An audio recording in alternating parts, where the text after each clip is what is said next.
È alta la tensione in Forza Italia dopo la spaccatura in Puglia, anche in Veneto. Una clamorosa frattura interna sembra dietro l'angolo. Da una parte chi è allineato con i vertici e con il coordinatore regionale Marco Marin, dall'altra chi chiede più democrazia interna e dice stop ai nominati, ma rischia così l'esclusione dalle liste. Il capogruppo Padrini, che ha già annunciato che non si candiderà, attacca. I nostri elettori, chi si muove nel territorio li incontra, ci chiedono dove andiamo, in che modo, chi sono i candidati.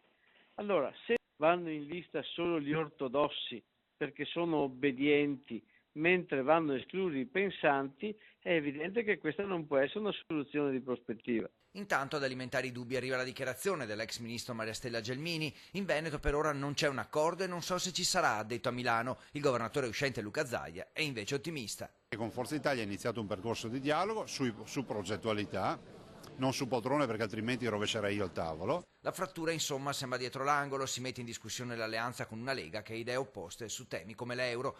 Almeno 3 o 4 consiglieri regionali sarebbero pronti a seguire Flavio Tosi. Oggi Tosi è uno che è sceso in campo, che è diverso dalla Lega per le cose che dice. È evidente che se uno del suo partito non riceve nessun stimolo si guarda intorno e oggi Tosi potrebbe essere una prospettiva interessante.